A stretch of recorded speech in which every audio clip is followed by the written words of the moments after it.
ప్రమాదాలు నివారించడానికి ప్రతి ఒక్కరూ ట్రాఫిక్ రూల్స్ పాటించాలని మేడ్చల్ ట్రాఫిక్ ఏసీపీ వెంకట్రెడ్డి అన్నారు.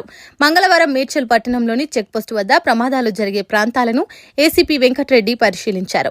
అనంతరం ఆయన మీడియాతో మాట్లాడుతూ బైక్ రైడర్స్ భారీ వాహనాలను ఎడమ వైపు నుండి ఓవర్టేక్ చేయడం ద్వారా ప్రమాదాలు ఎక్కువగా జరుగుతున్నాయని అన్నారు. మేడ్చల్ జాతీయ రహదారి హైవే పనులు జరుగుతున్న బైక్ రైడర్లు క్యూ పద్ధతి పాటించడం ద్వారా ప్రమాదాలను నివారించవచ్చని ఆయన తెలిపారు. అంతేకాకుండా ప్రమాదాలు జరగకుండా తగు జాగ్రత్తలు తీసుకోవాలని నేషనల్ హైవే అథారిటీ అధికారులకు, మేడ్చల్ మున్సిపల్ అధికారులకు పలు సూచనలు చేశారు. ఈ కార్యక్రమంలో Medchal CI Hanuman Goud, SI Ashok, constable Ramesh తదితరులు పాల్గొన్నారు. Good morning. నేను వెంకటరెడ్డి, ఏసీపీ ట్రాఫిక్ మేడ్చల్. ఈరోజు ఉదయం మేడ్చల్ ఇండస్ట్రియల్ ఏరియా యూటర్న్ దగ్గర ఒక fatal accident. Motorcycle U turn తీసుకుంటుంటే ట్రిపుల్ రైడింగ్ ఉంది, హెల్మెట్ కూడా లేదు. యూటర్న్ తీసుకుంటే ఒక యాక్సిడెంట్.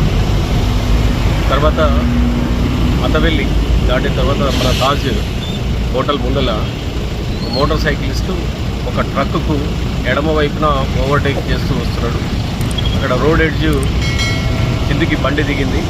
అన్కంట్రోలబుల్గా వచ్చిన తర్వాత లాక్ కొట్టుకొని తర్వాత ట్రక్కు మధ్యలో వచ్చేసి కింద పడిపోయి వెనక టైర్లో వచ్చినాడు.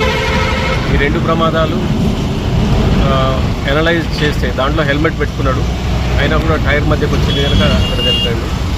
పోయిన సంవత్సరము మనం కూడా 118 ఫ్యాటల్ కానీ ఇవన్నీ కూడా చూస్తే ఏంటంటే మోటార్ సైకిలిస్టులు కొంచెం ఓపికతోటి మెయిన్ రోడ్డు మీదకి లేన్ బై లేన్కి వెళ్ళి మెయిన్ రోడ్డు మీదకి వచ్చేటప్పుడు కానీ, తర్వాత ఓవర్టేక్ చేసేటప్పుడు కానీ, రెండు ట్రక్ల మధ్యకి వెళ్ళి కానీ బస్ మధ్యకి వెళ్ళి కానీ వెళ్ళొద్దు. తర్వాత లెఫ్ట్ సైడ్లో ఎట్టి పరిస్థితుల్లో ఓవర్టేక్ చేయొద్దు. డ్రైవరు ట్రక్ల మీద కూర్చున్నటువంటి డ్రైవరు కింద మోటార్ సైకిల్కు దగ్గర ఒక 5-6 ఫీట్ల డిఫరెన్స్ ఉంటుంది. కనపడడు కూడా.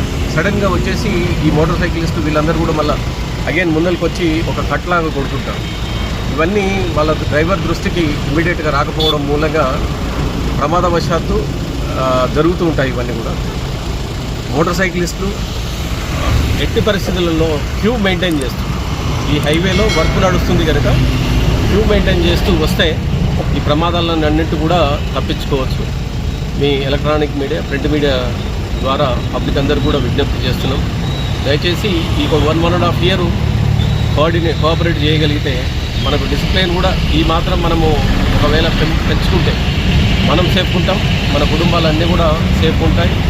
తర్వాత మనమందరం కూడా ఈ దేశానికి మనం హెల్ప్ చేసిన వాళ్ళము.